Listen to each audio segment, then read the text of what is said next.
शिष्य ने संत से कहा कि गुरुजी कृपया दुखों को दूर करने का कोई रास्ता बताएं, मैं परेशानियों से हार गया हूँ। गुरु कहा कि पहले सबसे सुखी व्यक्ति के घर से एक मुट्ठी अनाज लेकर आओ, फिर मैं रास्ता बताता हूँ।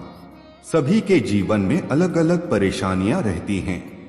जो लोग धैर्य के साथ इनका सामना करते हुए आगे बढ़ते रहते हैं, वे जीवन में सुख शांति प्राप्त कर लेते हैं। जो लोग धैर्य खो देते हैं, उनके सामने और ज्यादा समस्याएं बढ़ने लगती हैं।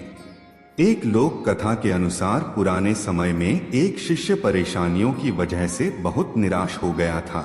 उसने अपने गुरु से कहा कि कृपया मुझे दुखों को दूर करने का कोई उपाय बताएं।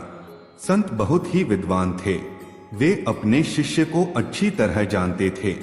उन्होंने कहा कि मैं तुम्हें उपाय तो बता दूंगा, लेकिन पहले गांव में जो सबसे सुखी व्यक्ति हो उसके घर से मुट्ठी भर अनाज लेकर आओ।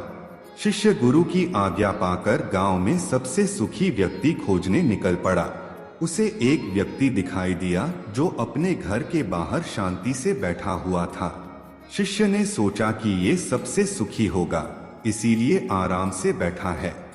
शिष्य ने उस आदमी को अपने गुरु की आज्ञा बताई और कहा कि आप मुझे गांव में सबसे ज्यादा सुखी व्यक्ति लग रहे हैं, कृपया मुझे अपने घर से मुट्ठी भर अनाज दे दें। ये सुनकर वह व्यक्ति क्रोधित हो गया। उसने कहा कि आज सुबह सुबह ही मेरा पत्नी के साथ झगड़ा हो गया है। पत्नी की वजह से रोज नई नई समस्याएं सामने आ जाती हैं।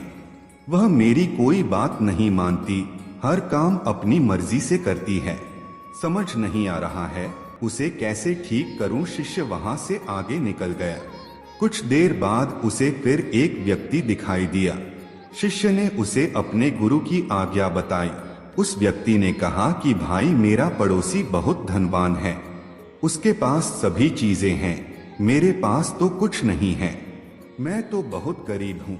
पूरे गांव में घूमने के बाद भी शिष्य को कोई सबसे सुखी इंसान नहीं मिला। वह गुरु के पास लौट आया, गुरु को पूरी बात बता दी। गुरु ने कहा कि सभी लोग खुद से ज्यादा दूसरों की वजह से दुखी हैं।